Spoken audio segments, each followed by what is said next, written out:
Salut, c'est Romaric. Aujourd'hui, je te fais une vidéo pour te dire que simplement, en fait, te dire, voilà, t'informer que j'ai conscientisé un truc que j'ai entendu à plusieurs reprises, notamment dans une vidéo du youtubeur Jérémy qui parle de son environnement pour s'influencer soi. Enfin, en gros, je vais dire plutôt ce que j'ai compris et tu verras que ça, c'est des trucs qu'il aborde et peut-être que si j'y pense, je mettrai le lien dans la description. Mais moi, ce dont je veux te parler, c'est du fait que j'ai conscientisé un truc incroyable, humblement fou. C'est qu'on est vraiment influencé. En fait, on n'est que notre environnement. En fait, on n'est pas par nous-mêmes. C'est, on est certes une suite de conditions, mais une autre manière de le voir, enfin, c'est-à-dire si on s'occupe pas de la partie conditionnelle, c'est-à-dire pourquoi on est là et vers où on va, mais euh, plutôt, enfin ce que je veux dire, c'est que on est tous le reflet donc de notre environnement, mais notre environnement c'est aussi des individus comme nous qui sont eux-mêmes des reflets, donc en fait on est juste un ensemble de réflexions. Mais comme on reste de temps en temps plus longtemps avec certaines personnes que d'autres, euh, on va se laisser influencer, on va se laisser, pas dans le sens négatif, mais simplement, cette personne va déteindre sur nous et on va déteindre sur elle. En fait, on fait un échange de connaissances. Enfin, c'est pas de connaissances, mais si tu veux, comme on apprend de la personne, et ben, on se rajoute des nouvelles connaissances, ce qui fait que, bah, implicitement, j'ai envie de dire ce mot, ça nous transforme. Ça nous transforme. Donc c'est plein de potentiel. C'est ni bien ni mal, c'est plein de potentiel. Après, ça dépend de ce que tu veux et euh, je pense que c'est la bonne occasion pour aborder l'idée de se recentrer. Être à l'écoute de son centre. Son centre, alors, ça dépend où il est, mais de ce que j'ai compris, de ce qu'on m'a expliqué, il est au niveau du le bas du hara, c'est-à-dire enfin le Diantian inférieur. Je te laisse au Wikipédia.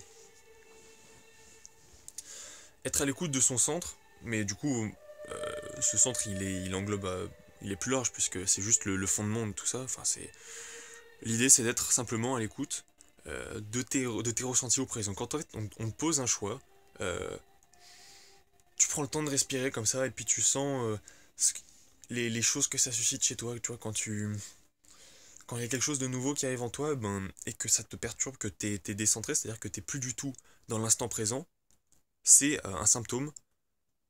Le fait que tu n'arrives pas à te capter, le fait que tu sois pressé, le fait que tu sois irritable, le fait que tu n'arrives pas à te concentrer sur quelque chose, c'est un symptôme du fait que tu es décentré. Et à ce moment-là, il faut que tu passes par une phase de recentrement. En gros, c'est ce que j'appelle plus communément les phases de bonne flemme. C'est-à-dire les phases où tu vas te poser, tu vas penser à rien d'autre que en fait, si tu vas penser. Tu vas penser et tu vas tout penser, penser, penser, penser. Tant qu'il y a des pensées qui viennent, tu les vois arriver, tu les accueilles.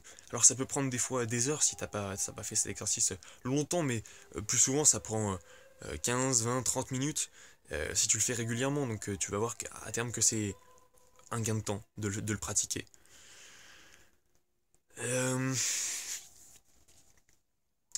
ce ressent. Alors, tu, euh, le but de voir toutes ces pensées défiler, en fait, c'est de les épuiser. Il y a un moment, en fait, tes pensées, c'est simplement, tu réfléchis, c'est-à-dire que tu as pris plein d'éléments pendant la journée ou pendant peu importe quand, tu as pris plein d'éléments, et maintenant, c'est la phase de réflexion, c'est-à-dire que, tac, ces pensées, elles sont rentrées en toi, et ton inconscient les traite, mais il les a peut-être pas encore fini, tu vois, c'est asynchrone, si tu fais du développement, tu comprends ce que je veux dire, mais si tu veux, c'est pas, paf, l'idée rentre, paf, il y a une réaction et elle n'existe plus. Non, l'idée, elle reste et elle continue à avoir des impacts dans ton cerveau. Enfin, des impacts. Elle continue un petit peu à transformer, à faire son bout de chemin. Et si tu. Alors, ça peut prendre la forme de spéculation si c'est conscient, mais si tu spécules, t'es plus dans l'instant présent, donc c'est pas non plus une manière de se recentrer. Euh, C'est vraiment regarder ses pensées passer maintenant, sans les juger, être observateur, passif, non pas passif. Parce que ces pensées, non, tu les regardes, tu les comprends, tu veux les faire sortir, et tu veux aussi être à l'écoute des émotions qu'elles réveillent chez toi. C'est peut-être à ce moment-là qu'il faut que tu travailles ton guide donc c'est-à-dire euh, ce que tu veux vraiment en...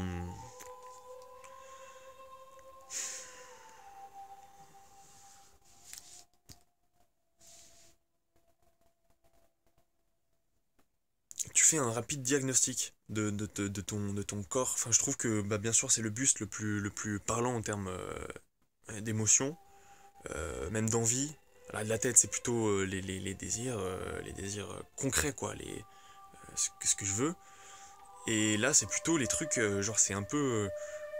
il faut le comprendre, c'est un autre langage en fait si tu veux. C'est deux langages différents. Là c'est le langage mentalisé, là c'est le langage émotionnel je pense. Euh, Mais si tu prends le temps de le comprendre, de l'apprendre, eh bien ça va pas prendre très longtemps. En très peu de temps, tu peux te dire comment. Ah, en fait, simplement quelle émotion je ressens maintenant et quand tu es face à un choix, tu dis quelles émotions ce choix suscite chez moi. Est-ce que c'est pas. Parce que souvent, tu es face à un choix où tu n'arrives pas à trancher, c'est un peu le problème. Là, par exemple, le pote chez qui je suis et l'ami même, l'ami chez qui je suis, en Bretagne, avec qui on a une idée d'association qui est l'objet de deux vidéos qu'on a faites et que sans doute je te publierai après parce que il faut que je trouve du wifi quelque part. Euh, mais pour l'instant, je vais préférer celle-ci parce que je trouve que c'est une bonne introduction. Mais ils se demandent souvent, je dis pas que je me pose pas la question non plus, hein, mais j'ai envie d'utiliser les outils qui pourraient me libérer, améliorer ma condition, mon épanouissement, etc. Mais d'un autre côté, j'arrive pas à lâcher euh, ce que je suis, tu vois. On prenait un peu l'image des sables mouvants. T'es dans les sables mouvants. euh, je dis, mais pourquoi t'as pas envie de te sortir des sables mouvants? T'es à mi-hauteur, t'as pas envie de t'en sortir. Si tu en bouges pas, il y a aucun problème, tu vas y rester en fait. Il fait pas plus chaud, pas plus froid, il fait pas. En fait, t'as pas d'inconnu.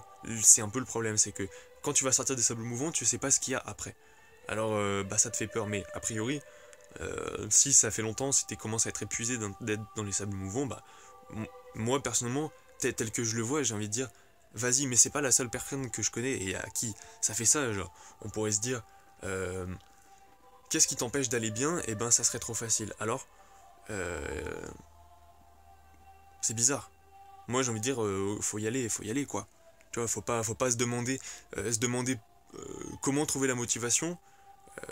C'est de la procrastination, en fait. Si tu sais quoi faire, tu le fais. Tu te demandes pas comment te motiver.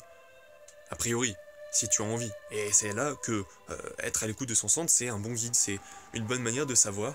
euh, simplement, si tu as raison de faire ce que tu fais, si tu aimes faire ce que tu fais. Et c'est pour ça qu'il faudra le pratiquer tout le temps, être toujours un observateur euh, avant d'être simplement dans la réaction. Si dans la réaction, tu es spontané, c'est-à-dire dans la spontanéité, enfin, je veux dire, il y en a qui apprécient, c'est le côté passionné, c'est le côté il se passe des choses, mais en vrai, il se passe plus de choses si tu prends le temps de réunir les conditions, de planifier, de le faire non plus dans la spontanéité, mais dans une certaine forme de planification. Mais je veux pas dire on planifie tout, je dis simplement euh, on essaie de tirer parti de ce qu'il y a, mais au mieux dans l'environnement. Mais c'est pas ce qui importe.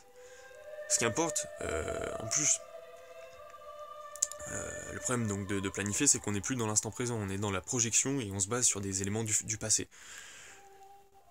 Donc c'est utile pour survivre. Mais il y a un moment, que tu as dépassé la survie, je pense qu'il faut arrêter de spéculer, de planifier. Et il faut se concentrer. Euh,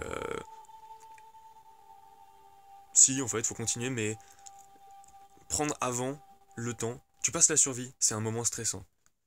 Avant de faire autre chose, c'est là où il faut que tu saches ce que tu as envie de faire parce qu'après tu vas simplement aller vers les trucs que tu sais que tu penses qui te font du bien. Genre, euh, regarder une émission à la con, euh, regarder une série, regarder un machin, tu vois.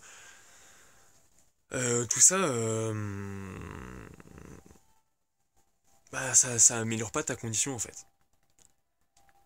Et bah c'est pas grave, enfin c'est pas grave que ça améliore pas ta condition si t'es pas prêt à changer. Voilà, faut juste être conscient que bah, du coup c'est ta voix et il faut respecter la voix de ceux qui eux ont envie de changer.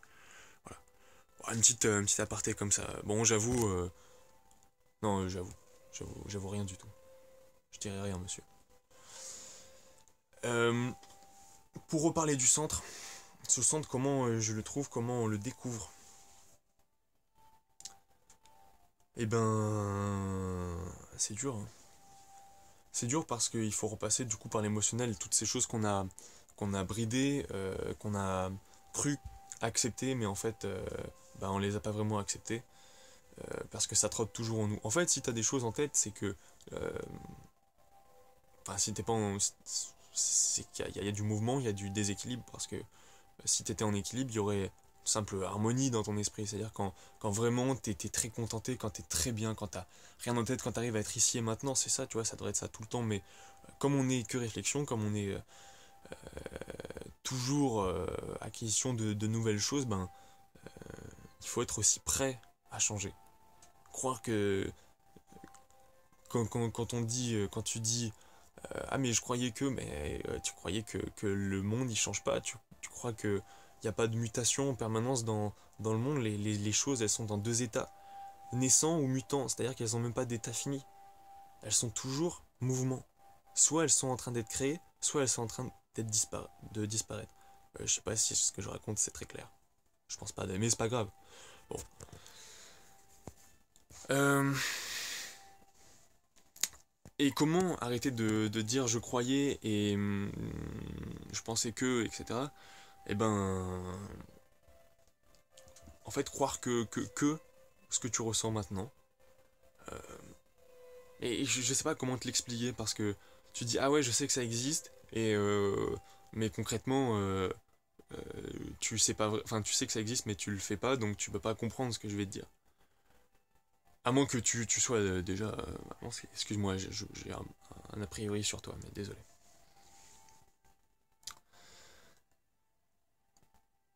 Ce qu'il faut donc, pour se recentrer, c'est bah déjà épuiser ses pensées ou faire des exercices pour mettre de côté tous les le va-et-vient de là, tu vois, le mettre en pause. Ensuite, bah plutôt se concentrer sur ce qui se passe là, dans le torse, ses émotions, ce langage, les organes, on va dire. Et une fois que tout ça est en paix, bah là tu peux commencer à planifier, je pense, parce que tu le feras pour les bonnes conditions, pour les bonnes raisons. Tu seras dans les bonnes conditions, tu seras pas agité, tu seras pas sous l'effet de la colère ou de la tristesse. Tu seras lucide. Et finalement, c'est ça l'important, c'est d'être le plus souvent possible lucide. Parce que sinon, j'ai l'impression que t'es soit t'es perdu dans ton travail, ce qui est pas une mauvaise chose, hein, mais il faut être sûr que t'as le travail qui te fait du bien et qui fait du bien à ton environnement, bien sûr. Et j'ai aussi l'impression que le reste du temps, t'es absorbé par autre chose, et ce qui fait que t'es pas du coup dans ce moment de recentrage, quoi.